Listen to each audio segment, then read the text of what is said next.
Welcome to Talking Comics. We have Nathan, is it Rouse? Yep, Rouse. Yep. Rouse. Okay. We have Nathan Rouse with us this week on the podcast. Nathan, before we jump into your comic, I know we already started talking about it for a second there, and that's what we're here to talk about. But tell us a little bit about yourself. You, Nathan, who are you? What got you here? Well, small time kid from Hyattsville. Okay. Went there, grew up there. That's where my love for comic books and cartoons. It was mainly cartoons for a long period of time. Played ball at Northwestern, football, and then I wound up going to Bethany College for a while for football. Yeah, a lot of different things. A lot of different things happened between like major switches and going up against school. But one thing was always consistent, and it was that I was always reading a comic book. And I really got into it. I want to say my sophomore year. I went to a comic book store with somebody, or it was a really good year money wise, and I got like my first big like collection of books. And I was like, and I just started reading through them, and I was really big. My favorite superhero, at least mainstream, is Steel. And You they used to ruined call my me. question for later, but we'll get there. But yeah, it was Steel. And when I was a bit bigger and I was a defensive lineman, my I had a nickname. It was John Henry. All right. So in my football locker, I have like this Steel Superman like logo. Actually, one second, just one second. He's So got it. yeah, got it. In my locker, I hung up a bunch of Steel comic books. I put this up in my locker, and then this is my baby. I strapped this to my shoulder pads. Yeah.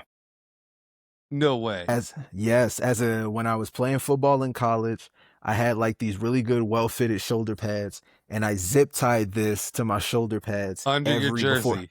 before every game. Heck yeah, dude.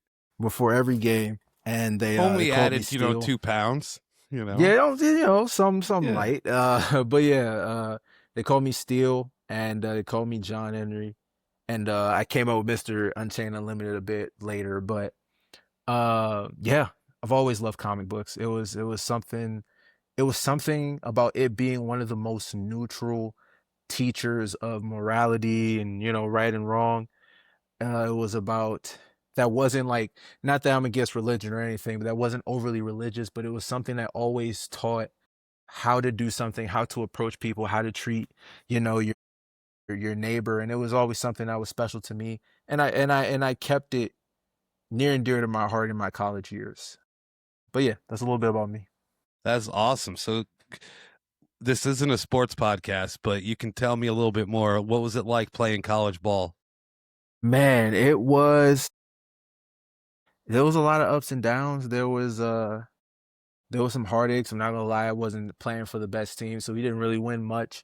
But that's another thing about me. It was never really about winning or losing, which actually after college, I went to Canada to play a little bit There you go. for the CFL Junior League. And it was never about winning or losing. And I guess that's why you can say I never, because all the greats that I studied cared about winning. Hmm. And I guess there was a piece of me that kind of felt like I don't think football is for me because I don't really care about winning or losing as much as everybody else does. I care about just being able to compete, just loving the game. And I didn't like anything else having to do with football, not studying plays, not going to the meetings. I just wanted to play. And there was that love for achieving and just being a part of something, that I really fell in love with. It was never really about winning the game. Which I guess kind of says a little bit more about me as a writer and comic books because at the end of the day, like superheroes don't do it, to save people or they don't do it for the whole bad guy, good guy thing. They do it because they're supposed to. It's something that's a part of them. It's an integral part of their beings and their value, and their morals. So I guess that speaks to why I love comics so much. I love that. So how did you discover comic books?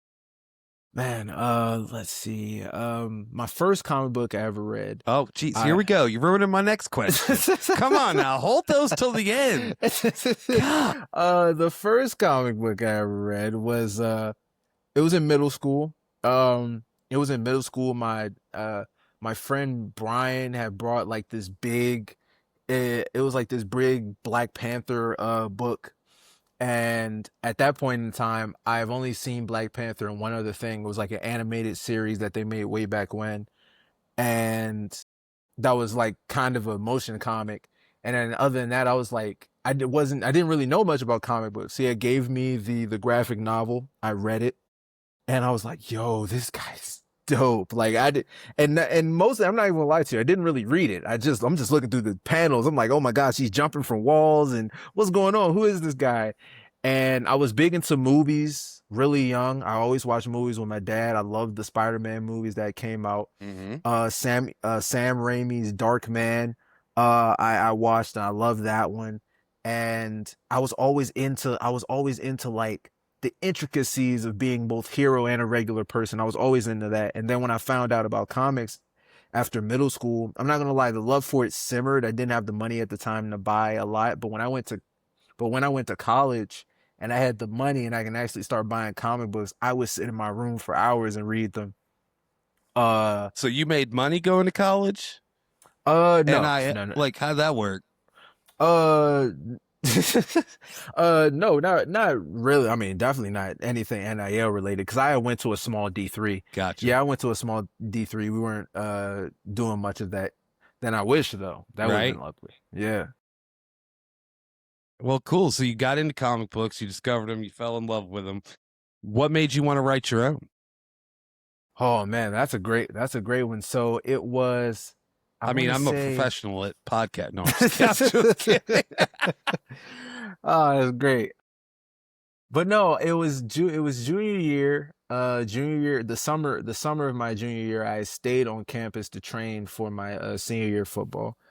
And I was in my dorm room one day and I was watching Justice League Unlimited, and then I also watched the movie Superman and Captain Marvel when they took on Black Adam. I watched that, and then my dad had called me up one day, and we were like just joking and clowning. And then he was like, you got some Native American in your family. There's some Cherokee or something somewhere. And I was like, okay, Dad, sure, why not? I mean, yeah, sure. My hair on a good day might be straight here and there. Why not? And then he was like, then we get off the phone, and then I'm watching, I forget, like I forgot what episode it was when it's like Justice League takes on this new generation of heroes, and there's like Stormwind and Long Shadow in them. And I was like, whoa, that would be so cool. And this is right after I watched the movie with Superman and Captain Marvel. And I'd be like, it would be really cool to mix Native American culture and just the core being of being that type of protagonist and mix it with, because I love Black Adam. Black Adam is one of my favorite villains. So I was like, what if I mixed it together and made a hero out of it? Like, what if Black Adam was a hero? What would the story be? And then I don't know, that's where Jupiter Man came from. And then when that happened, so before even creating the concept of Jupiter Man, because I'm gonna get to the writing point, I created this hero named Defiance. It was about an African American astronaut that leaves Earth and then merges with a star for 3,000 years and goes on this Silver Surfer like journey to save his world. Um, it was supposed to be like an Afrofuturism story, but I wound up selling that character that summer. I sold that character to a French comic book company. The creator's name is Thierry Landslide, creator of Orb Comics. I wound up selling it to them for $1,000.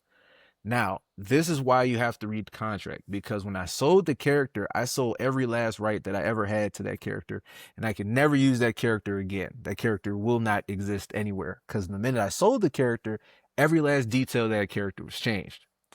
Even the name. His name's not even Defiance anymore. It's Tarion, and he doesn't even he looks nothing like how I sold the design, but I still can never use the character again. And I look in the mirror every day and I'm like, guy, when you're young, you just gotta read the contract.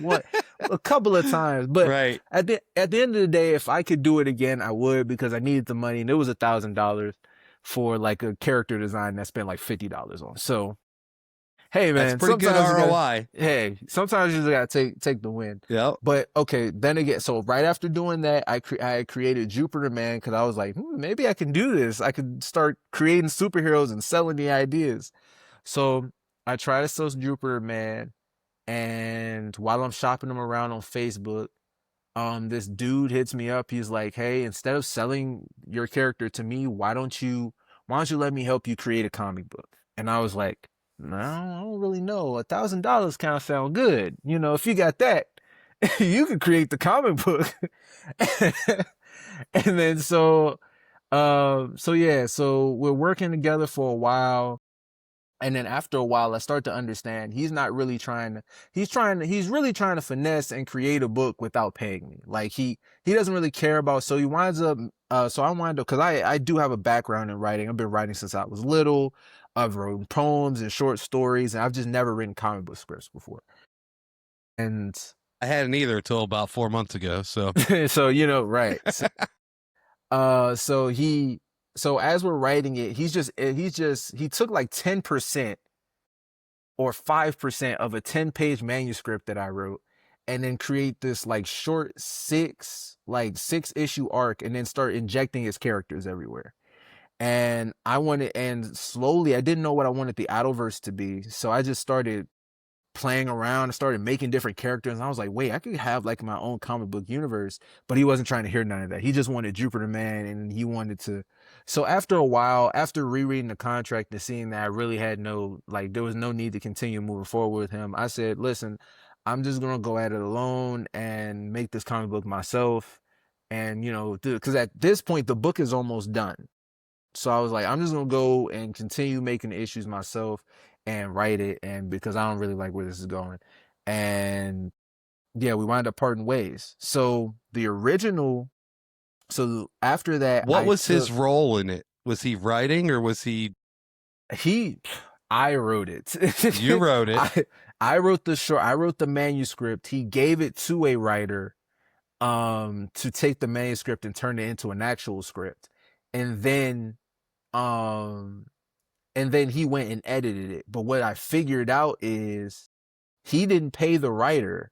What he did is told the writer that he was going to get a percentage of the proceeds after he sold the book, and he had me pay for the art. Yes, so I wound up paying for the art. He did absolutely nothing. Interesting. Indeed. Be careful, kids. What you get yourself into. But what's so crazy is the contract was so horrible. It was like the walk away could have been at any time. He has no legal ties to Jupiter Man. And I was like, oh, thank God. I was like, thank you so much. But then I went in it alone. I took months learning from Alan. I studied some Alan Moore scripts, some Mark Waid scripts. I looked at the Stan Lee method. And yes, just started playing around with my own style of, telling and writing, my own version of scripts. And what wind up happening is the original artist for Jupiter Man flaked, and I found another good artist, an artist that I still work with today on both the books, both this one and this one, Jeffrey Slice and Tease on, and he tears it up. He tears it up every time. And after we got the art for it, I had to rewrite everything. So after I figured out how to write a script, and I looked at the words that were on the book that I got, and at this point I already sent it to New York Comic Con with a liaison to get sold, and none of the issues sold. And then the liaison was like, I'm not gonna lie to you, I read the book. It can use some work. I was like, oh my gosh. And then after, like I said, after studying scripts, and I gave it to another partner of mine, Elijah. He's I would consider him a brother. So I gave it to him. He read it. I'm like, I'm not gonna lie, bro. This is not very entertaining. Like, I'm not really enjoying this.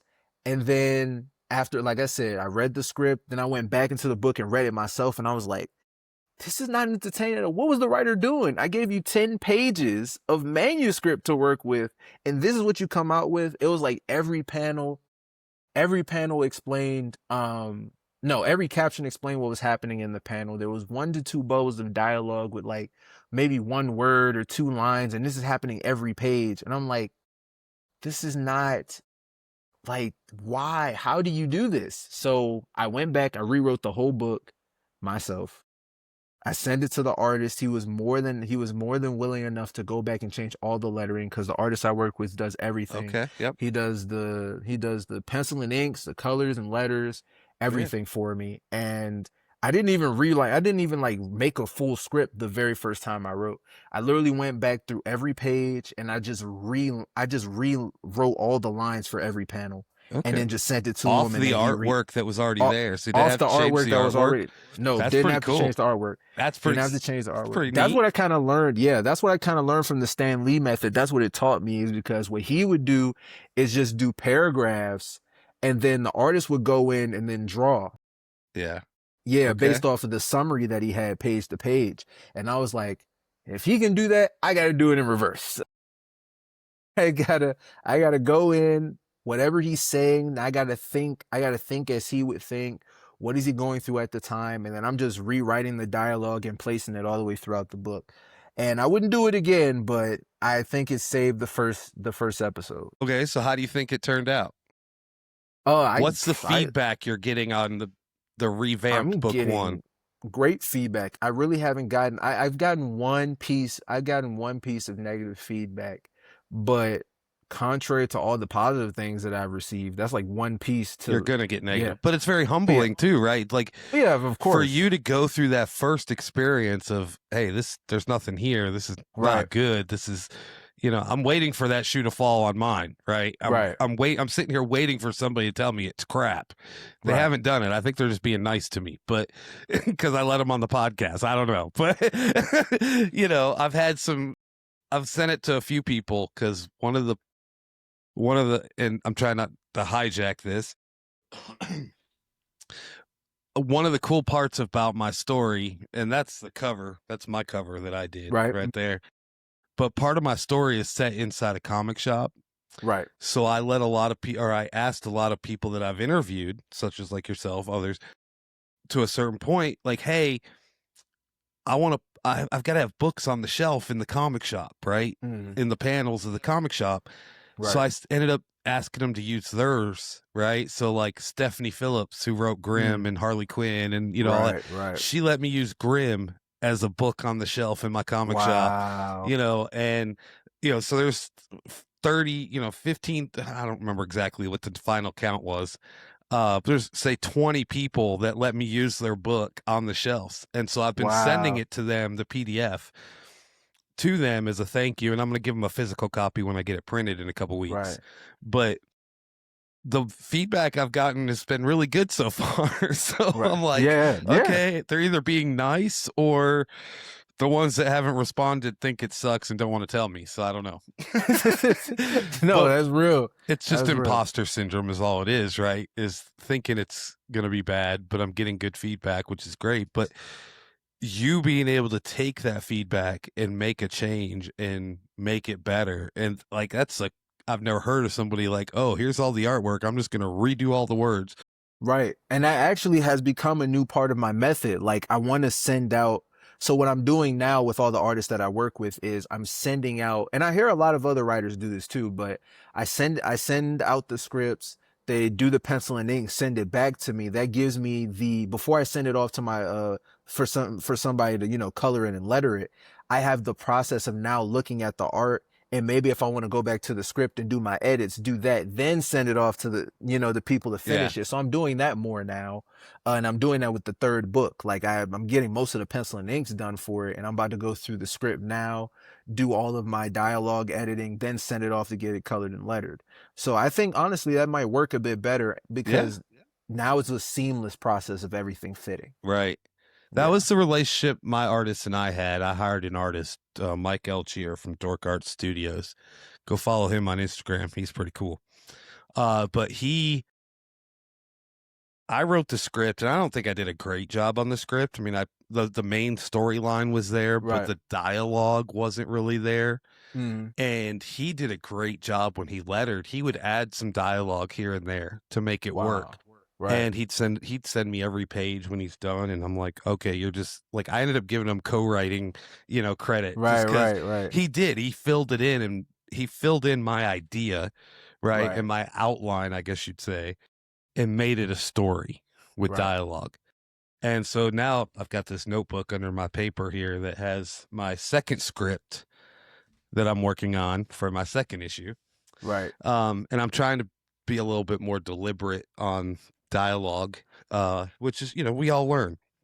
Right. Right. But it was really cool to see it come back and see how we could change a word here or there to make it better, right? And Definitely. it's Yep. really cool experience. Yeah. What I'm doing, like with the third book that's coming out now, and the guy that I'm working with, Alexandro, he takes my script and amplifies it. Like if I put down 5 panels, he'll be like, man, it would be so dynamic, and he'll send me a layout of extra panels that he's added. So it'll be like, maybe a villain will put out a dagger and then he's about to throw it. But now he'll add a panel showing like that dagger being like flipped in In midair. there. And it's Yeah. like, oh man, like this, like I couldn't have thought of that. Like only an artist could See, add. and that's what I love about the collaboration process, right? Right. I'm giving you the words, like my idea. Right. You make it what you want. Like I'm giving them very minimal artistic direction because I Right. want them to be able to, the artist to portray it the way they see it, right? Right. They're the artists, they're the professional artists, right? Like I'm Mhm. not the artist, I'm just the writer. Right. And and I'm sure you have the same feeling, seeing those pages come back with my idea and then what they come up with is just amazing. 100%. 100%. And I feel like I love that 50-50. Like right. I love it because all the artists that I work with, the one requirement that I have, like if I'm coming to you, I already know your art style is awesome because I'm looking at it. It's what I want. But all of the artists that I work with have an amazing like imagination. Yeah. Like just as amazing of imagination as mine. And it's like when we can bring it together with my idea and your artistic ability, it's like, oh yes, we get something awesome. Definitely. It is awesome seeing those pages. There's nothing better. I mean, well, I think what's going to be better is seeing the actual book in my hands. Like you have books, like you just held up, and having that book or just having the prints, right? Just having prints in my hand of the covers, Definitely. It's funny because my artist that did the full book and the artist that did this cover, both of which sent me fan art, which is so weird. Wow. Like I get fan art, right? Like, okay. Right. They sent me fan art that have now turned into actual work. So my artist sent me just a fan art of our mascot, Panel Pete, right? And then I'm like, hey, guess what? Do a cover. He's like, okay. So he did a cover. And I'm like, hey, why don't you do the whole book? He's like, all right. So he did the whole book. I paid him to do the whole book. And then this guy sent me this Thor homage, turned my mascot into Thor, which I absolutely love, as you can tell. Yeah, for sure. And I was like, dude, that's a cover now. So thanks a lot. Get to work. Here's some money. Which is so crazy that you really like Thor, because I'm becoming a really good Beta Ray Bill fan. Okay, so yeah, I have Beta Ray Bill action figure. Oh yes. Is that from the new release that just came out, the new comic book release? I think so. I'm not sure exactly. Yeah, I think Scott Snyder just Disney, worked. Yeah, so yep. It's that's got to be the most recent one. I don't know what year. It's got to be in the last couple of years. Right. 23. So yeah, a couple years ago. Awesome. Yeah, Yep. It's funny because I haven't gotten to it yet. So I started just before Christmas. I was like, all right, I'm gonna read. I'm gonna read it all the Thors, right? So starting with Journey into Mystery 83, which is his first appearance. I was reading the first book. I had one of the little, collection books with the first like 20 Journey into Mysteries, and I had read it here and there, but I made it a New Year's resolution. I ended up reading issue 100 on New Year's Eve. And I was like, well, this will be cool. So 101 will be on day 1 of 2026. Right. I'm reading one a day, so I'm on 140. I read 152 last night. So wow. I actually get to crack this open tomorrow. I have the volume 3. Dope. This is Nice. 153 to 194. I read 152 last night, but the other book has 153 in it, so I'll probably read it in that book. But That's so I get nice. to crack this open tomorrow to start with 154. But I'm super excited because it's got Galactus on it and stuff. Awesome. Yeah. But I had this conversation at the convention today. There was a guy that had a really awesome, he does resin printings, Right. but he had an awesome Beta Ray bill that was probably a good 14 inches tall pose. And it was close to coming home with me, but it didn't. I just did get this Thor statue the other day, about a week or two ago. But dude, like that's 337, right? So I'm 180 days away from, getting to that. Yeah. So I'm 6 months away before I get to a Beta Ray bill, but I'm super excited to get there. Yeah, yeah. The books that I've read so far are awesome. Everything from I just finished God Hunter, I want to say yesterday. That's where he basically tries to hunt down Galactus, which is I think is one of his dopest stories. And yeah, yeah. And the newest one that Scott, I'm not going to tell you much about that one, but the newest one that I think Scott Snyder worked on is also amazing. Yeah, it's also amazing. Do you know what it's called? Yeah. It's just called Better Ray Bill. Okay. Yep, just called Better Ray Bill. And it's the newest one that he has, I think came out in 2025, I believe. I will check that out. Yeah, they're both amazing. And then the latest one, I can't remember the other one. There's a one shot that I read that's really cool too. Okay. I'll find them eventually. I'm away. Like Yeah, I for said, sure. I'm still in 1968 in my reading at the moment, which is really cool. And I'll read I've read like the God of Thunder series, which I really enjoyed, by Jason Aaron. I've got a signed Ron Garney print on the wall back here.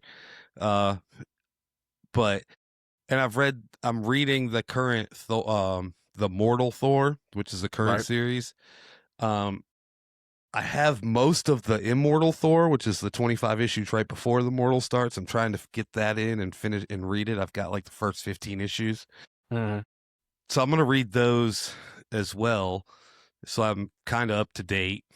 But then once I finish 502 of the 502, what's actually like 375 issues. Right. Once I finish those, I'll go into just whatever's the next one in order. So I'll get there eventually. I'll catch up and before I die, hopefully. But yeah, that's my favorite. Yeah. So do you do any artwork at all too, or no? No. I'm purely the writer, and sole proprietor of the Creator. Idolverse, and creator, and I just commission a bunch of artists. Man, I love working with different artists. If you go on my page, you'll see a bunch of art that I have on there. But That's awesome. yeah. How do you find your artists? Facebook is the best way for me. I do use Fiverr sometimes, and when I started out, I was using Fiverr most of the time. But after you get into a groove and you find artists that really just want to work and have like one of the best conversion times, not only conversion times, but also the best, just, work, full on turnaround, then yeah, it's awesome. Like most of them I find on Facebook now. I have like a list. I want to say I have a list of over 30 different Wow. artists. Yeah. Because that's all I do all day. Like all I do, I'm scrolling. I'm like, okay, your art's pretty cool. Your art's pretty cool. How much? How much? And then I'll mass send a text with my budgets, and then whoever says I can work with this budget, you're on the list. There you go. You're on the list. So yeah, I have a list of over 30 sequential artists, pinup artists that I work with. Sweet. So you said you tried to do a Kickstarter before? Yep. So Very first what one. was that? What process like? It was, like I said, I was young. I did it in college. I did it before I understood like the full, ramifications of what Kickstarter was. And it was a rougher time. I tried to get what I think the very first goal that I used was 3,000. And I was like, man, how hard could this be? Like just send out the link a couple of times. And I didn't even run a pre-launch page I didn't even run. I just went straight on to, you know what, let's just get this thing funded. What's the pre-launch page? And yeah, it didn't work. I think I got scammed twice. Like two scammers dropped in like I want to say 1,500, and then days before, like 2 days before it, then they badgered me like for the first couple of days with like, oh yeah, we can help you promote the Kickstarter. And then like 10 days before it ended, they pulled their 15, and then I ended up with just 3, and I wasn't gonna make it anyway, but yeah, this wasn't a good experience the first time. There was a lot of things that I'm not doing. There's a lot of things I didn't do in the first one that I'm doing now. Like what? First, the pre-launch page for sure. Pre-launch page. I Like see you have your followers up there. I'm Yep. trying to get my 10. I think I'm sitting at 8 at the moment on mine, but you know, I just got to 10. did you? I thought when I looked at this the other day, it wasn't up there. I was like, dang, you don't have 10 yet either, just like me. Yeah. I was feeling for you. But then I pulled it up before we got hopped on. I'm like, oh shit, he's at 10. Yeah. And that was just, and that's really exciting. through cold call. It is. I feel like once you get past your first 10, it gets a bit easier, you know, the more people that you find. But yeah, got to 10. But yeah, and then finding a core brand for like what you're trying to do, because for such a long period of time, I didn't know what the Idolverze was going to be. Like the very first time we got our branding, before we had like the digital TV bars and the bright colors and everything, before we got all of that, it was really just basic stuff. I didn't know what I wanted the Idolverze to be until one day I was watching cartoons and was like, wow, cartoons, they just don't hit the same. Like they just like I grew up on Ben 10, He-Man, Brave Star, Thundercats. Like I grew up on all that great stuff, and I just don't feel like, and even if we're not talking superheroes, I grew up with Ghostbusters, and like there was so much cool stuff that I grew up with, and I just don't feel like kids have that now. Like they don't have the same cartoons. And so that's why after watching, you know, Avengers, Earth's Mightiest Heroes, I was like, man, what if we became the Idolverze, your Saturday morning cartoon? And then I was like, that sounds awesome. So I'm going through my photos, and I do all the graphic design stuff myself. Like I do all of our title lines, the digital bars. I made our logo. Like I do all of that myself. And then I just went through. You and I are very similar, because I do a crap ton of graphic design. Yeah. And like my cover is graphic design, right? Wow, okay. I didn't draw it by hand. Like I put pieces together as a puzzle and created a cover. Yeah, I just went in. I did a bunch of graphic design pieces. I put together our logo, and that's how I did all the branding for all of our books. And then I came up with the nickname. I was like, from now on, I'll be known as Mr. Unchained Unlimited, because there was a time. The great thing about Marvel and DC is there was a time where even the writers and artists were superheroes. Right. Like everybody knew who Stan the Man Lee was, or when everybody had a nickname, everybody was a superstar. Like there was a time for that. And I was like, okay, what if I brand anybody that touches the Idolverze, anybody that comes in, they'll get a nickname. I'll get a nickname. We'll brand everything like it's a Saturday cartoon bumper. And then it made the Kickstarter easier because I know exactly how to market myself now. It was like, okay, now I can put it on. If you go, once I drop the Kickstarter, there's a lot of other things that you'll see. Even you can even see it on the pre-launch page. Like my caricature is on there. Yep. I saw that.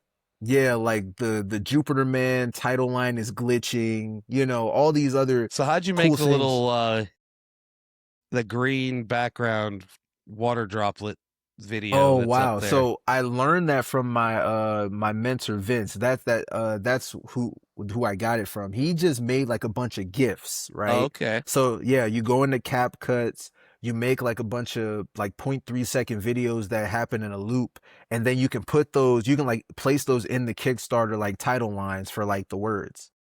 You might have to show me that trick. Oh yeah, of course. You're at 11 now, by the way. Really? Yeah. I hit the pre-launch button. I appreciate it. I appreciate it. No problem. When are you launching again? Launching March 3rd. March 3rd. All right, so we're running March against 3rd. Each other. That's fine. No, it's fine. So what I found, I actually found what Kickstarter does, And I found it out about, she's a lovely lady on TikTok that, you know, talks about marketing your Kickstarter and, Who's that? you know, promoting yourself. I forget what her name is. I'm always, you know, swiping past and I see her. But she talks about how Kickstarter, in like the first couple of days, if you don't wind up funding or near funding in the first couple of days to a week, they'll bury your Kickstarter under like everybody that's running at the same Yeah. time. And it's like, wow. So what I'm really trying to do now, I'm really trying to push to get a good amount of followers now. So when March 3rd hits, like a lot of people say you should be promoting like 60 days before. I think that's, Is it this girl? yes. Knights of G, Lauren? Nice. Yep. She will kick you in the butt. I had her on. I did an episode with her. Really? So go watch, Really? dude. Go watch that episode. Like when we're done, it's like a couple weeks ago, a few weeks ago. Right. But, yeah, she does. She will kick you in the butt. And I also did a little meeting with her afterwards, and wow. you know, she kind of straightened me out, you know, a little bit on things I had to do, right? Right. And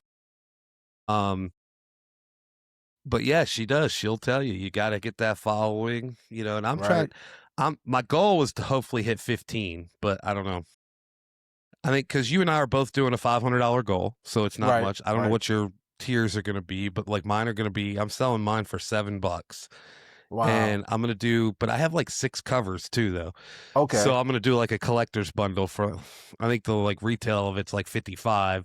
Right. I'll probably do like a first 24 hours is 45, you know, and after that it'll be 50 the rest of the campaign or something. Try to I think I made mine fairly affordable because of the I tried to as well. Right, because of the add-ons and and the different things. And I'm selling both prints and posters, which I think kind of and I'm actually selling a trading card game on there too. You are. So did you created a trading card game? No, my mentor Vince, he has a trading card game completely centering indie characters. And very cool. 4 of my characters are in his card game. Yeah. And I was like, this can't be something that fades into obscurity. If I can get it, like every single time I run a Kickstarter, I'm going to utilize it. His card game. Because I just think that that's a really cool thing to apply. I've thought about doing some trading cards. I'm still working on that. I'm going to try to do I'm not a big cards. sticker guy, or like, you know, I'm not big into stickers and things. People love the dang stickers, man. I got a box. Look, right here. I got a box yesterday from a guy. Right. He put stickers on the box. You know what I'm saying? Right, like, I can open it until my next episode, but so we have mail time. But yeah, I'm gonna do stickers. I'm thinking about doing trading cards, or I might do super stickers. I don't know, something like that. Right. But yeah, I mean, I think it's. Hopefully, we'll both hit 15 before we launch. That's my goal. I'm going to launch March 12th, I think, is what I just decided today. So, okay, cool. I'm going to do a live of recording of our episode on Thursdays and go live while I'm live. That's cool, right? That was weird saying that for the first time. Live while I'm live. That's what I'm going to title it. I'm writing that down. I'm live. That's right. No, dude, it seems like you have an awesome story. You and I are very similar in the, you know, we do graphic design. We wrote a story. We're getting it out there, hired artists. Yeah. You know, mine are going to be a series of one-shots. The cool thing about my mascot is he can be any place, anytime, anywhere. It did seem a bit a commentary type. Comic, so yeah, I enjoy that. The feedback I've been getting has been pretty good because the first issue is it's got a little message, you know, like an anti-bullying message. Oh, that's nice. So I'm hoping to keep that theme throughout all the one shots. The next issue is going to be his origin story, where how he was created. Right. So that'll be kind of cool. It'll be like a medieval type story, wizards and dragons and that kind of stuff. Right. But that's the cool thing about the basket. He can be anywhere. Right. You know, I'll do a Western because I love Westerns, you know, so it'll be awesome. What's one piece of advice you'd give somebody starting out or that's in the same boat you and I are in right now today? What's the piece of advice you'd give somebody? In the immortal words of DJ Jazzy Jeff, die empty. Create create unbounded. Whatever idea pops into your head, just go and do it. I don't care what you got to do, how you got to do it. Just get it done and make it. I did not have DJ Jeff showing up on my podcast today on my bingo card or being mentioned on the podcast. Yeah, man. That's awesome. I saw it one day and it stuck and it sticks with me every time because every time I have an idea in my head and I'm like, I don't know when I'm going to get to this idea, but I want to get to it. And it's like, yeah, just die empty. Just make sure you get the idea out. Just get it done, write it, and make it. That's where, yep, I think that's where you and I both are. You know, my daughter come in this room a year ago and was like, Dad, I want to be on your podcast. I'm like, well, that ain't going to happen. So we started this podcast, right? Right. And here we are a year later, almost a year later, we have over 90 episodes and a comic book coming out in a couple weeks, which is crazy. Yeah. Yeah, the cool thing I'm doing is I'm getting it printed beforehand because I'm doing it regardless, right? So, because we're going to go to shows and for the podcast, advertise podcast, and have the comic and prints and stuff to sell. I'm doing the Kickstarter just, I don't know why, just to get more advertising, I guess. Right. But that's the joy of it. We get to do it. It's an idea. Make it happen. Right. Because I'm making so many, like, there's so many more books in the works other than Jupiter Man. Like, obviously, episode 3 is coming out. And I'm making a book for the awesome thing about the Idolverse is we bring the fans in. So a lot of people, you'll see in the second episode, there is a teammate that I play football with, and he's in the book. Like he said he wanted to be, he said he liked Homelander and he liked The Boys and he wished he had a character like that. And I was like, okay, let's just make one. Give me your likeness and then I'll put you in the book. So there's a character that looks just like him in Jupiter Man. Him and Jupiter Man go on some mission. Did you give him an NIL deal? Funny. Actually, let me show you. So this is what we do. Let me see if I can get it in here. This is him. Heck yeah. Yeah, so he wanted to be a character in the book, so I was like, okay, let's put you in the book. And that's awesome. And a lot of different people are in the Idolverse. My girlfriend's getting her own book. We're on like the 11th page of that.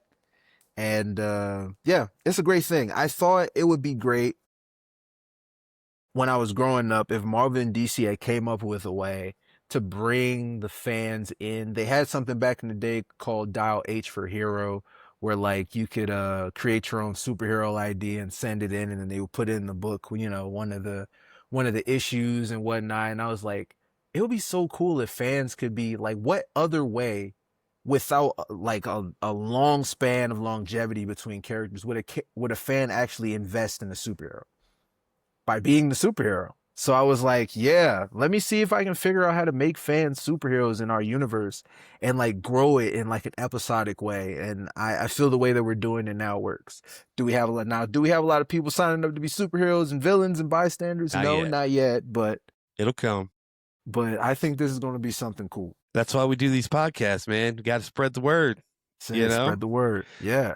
Yeah. That's what I love about doing this is being able to give a voice to creators, you know, and, you know, we're all in this together. We're not here to fight each other. Like, our Kickstarters are going to be overlapping, but it's fine. Like, there's 1,000 other Kickstarters that are going to be overlapping ours too, that probably a lot better than ours, but you know, we're still there and hopefully we get our 10, 15 fans and that's what we need, you know? So, I wish you the best of luck. I got some fun questions, but before that, is there anything that we didn't talk about that you want to talk about or need to bring up? Like the last thing I want is you to walk away and, you know, like I said, I'm doing this for the community, right? I want to grow the community. I want to help the community. You know, we're all in this together. So I don't want you to walk away from this and be like, oh crap, I wish AJ would have asked me this, you know, or I should have talked about this. Well, there are a couple. Yeah, there are, I guess, a few things. I'm super. One, I want to say I really do appreciate you having me on. There's not a lot. I don't know. There's a piece of me that when growing up, I never really felt like a part of any like community.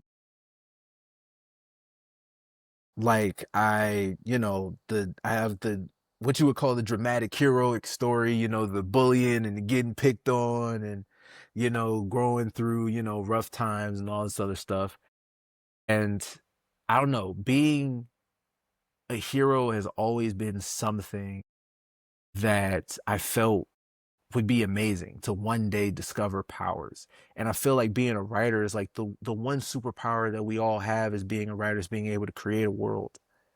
And I believe, and I believed when getting into comic books that it was going to be a sea, like a universe of camaraderie. But I'm slowly starting to see that it's more business driven, and I don't know, kind of like a fish out of water in a place that I belong, which is an interesting thing to say when it comes to a place where everybody should be getting along, like you said. And I just want people that see this podcast today to understand that all I want is to just be cool and create comics. Like that's like we have a motto for the Idolverse, and it's to go beyond and look to the sky. And when I say that, I mean that in every way, shape, and form imaginable. Like we should all step beyond ourselves, our differences, or anything else that could differ us in any way, and just continue to look up. Um, and I think with our books, and with the Saturday morning cartoon vibe and nostalgia that we give anybody that reads them, I believe that they'll continue to do that.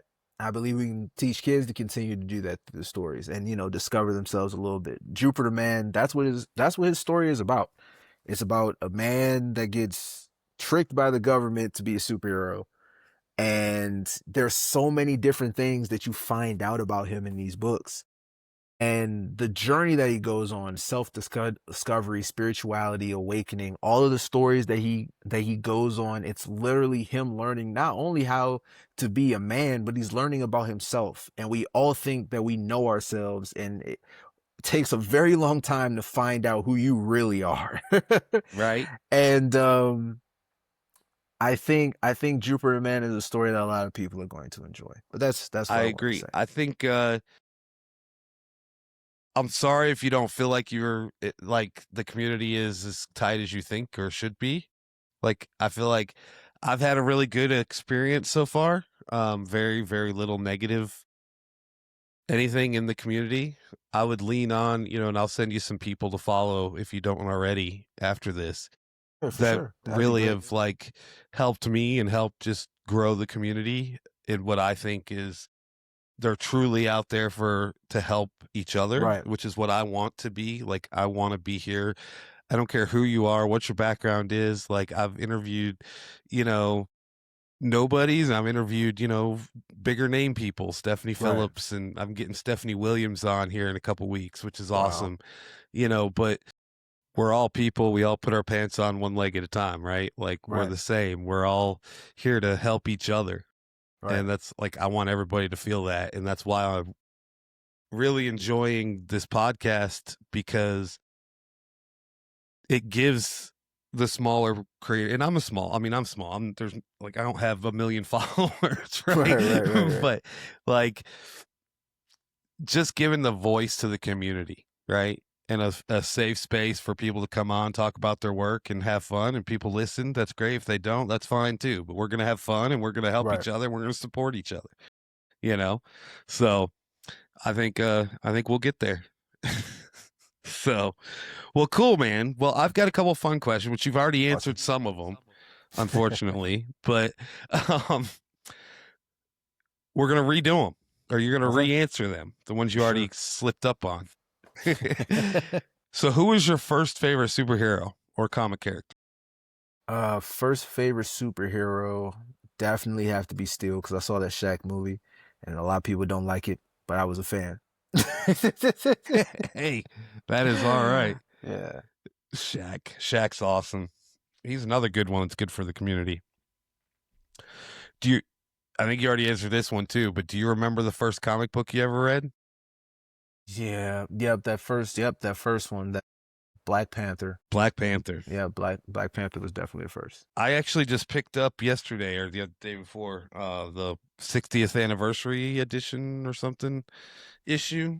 Where I bought too many. I bought too many comics. Yeah, 60th anniversary special. It's a one shot. Wow. Yeah, that's cool. That just came out this week. That out, see what that's about.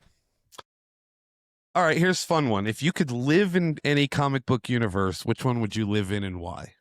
100% my own. Hell and yes. and not because I control it or I'd be able to write it. Like I would love to be a civilian in it. Right?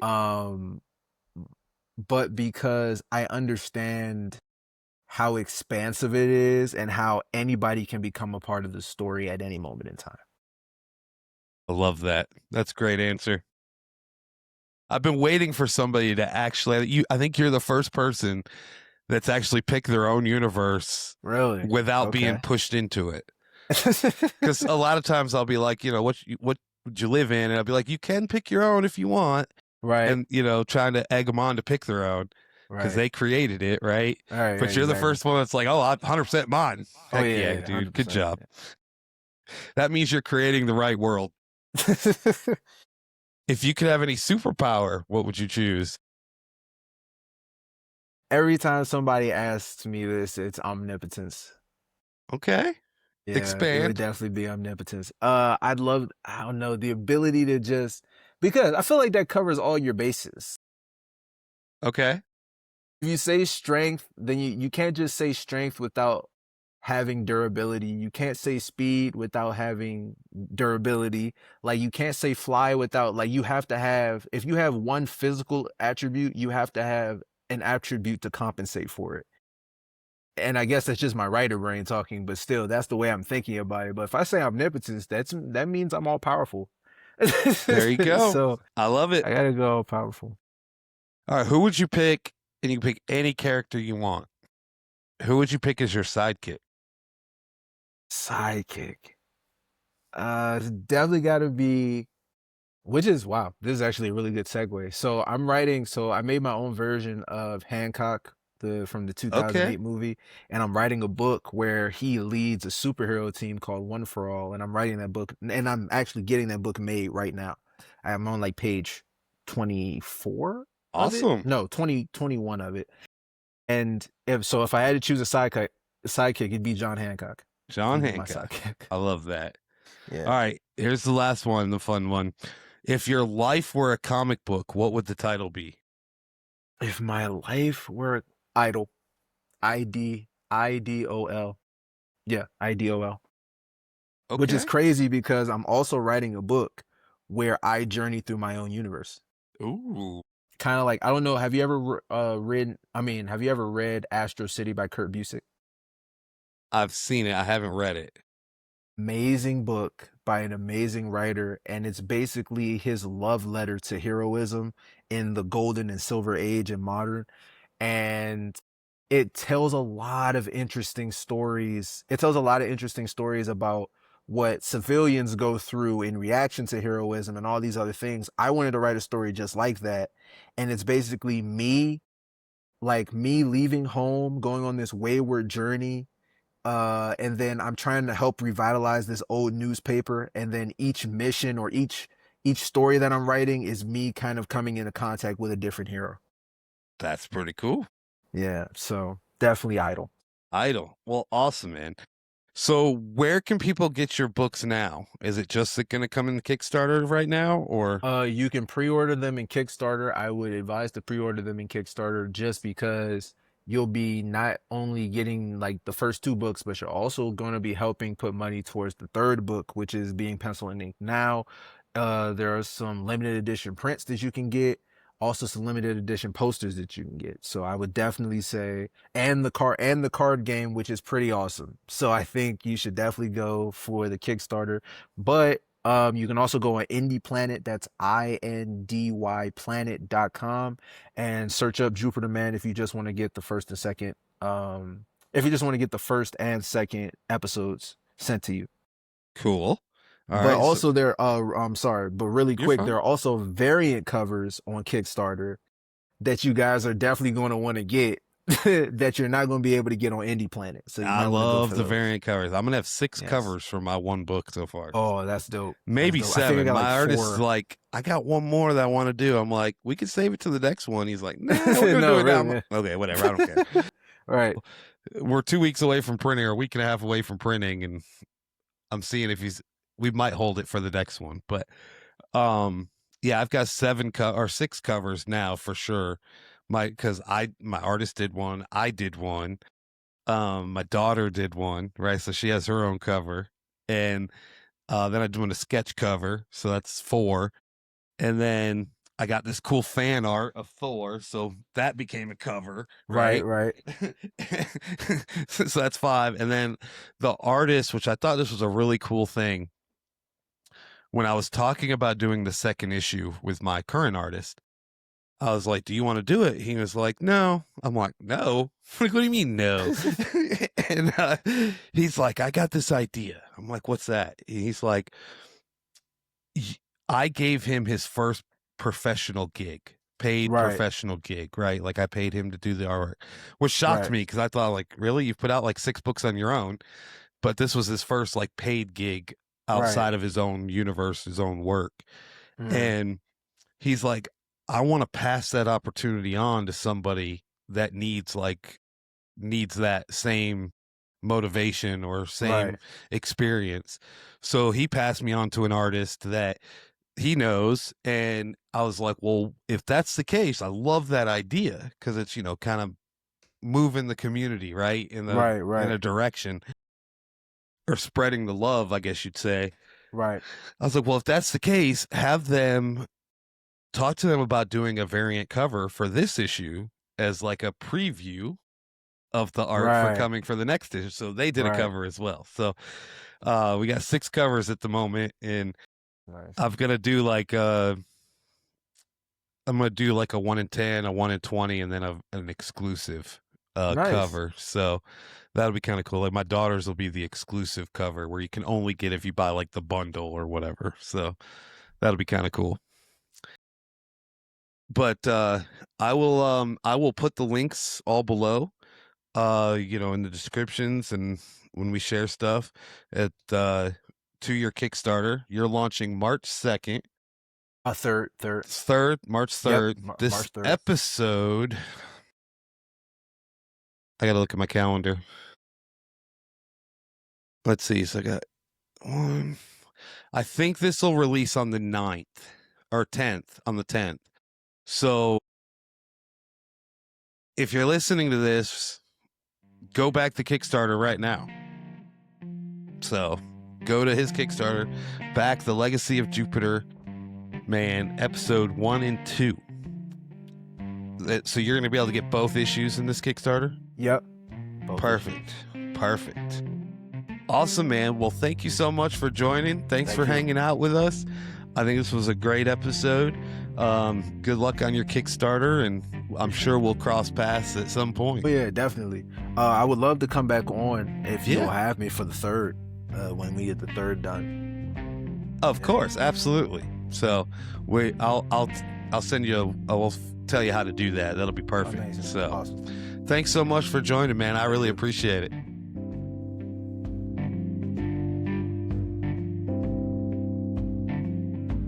We don't just talk about comics. We made one. And it's called the Chronicles of Pam and Pete. At Talking Comics, we interview creators, show off our comic hauls, Play fun games and show what we're learning firsthand. get a free peer review of the Chronicles of Pam and Pete by subscribing to our Substack, Watch the trailer and all the video episodes on YouTube. or listen wherever you get your podcasts. Follow along, like, subscribe. Trying to start a podcast but feeling stuck?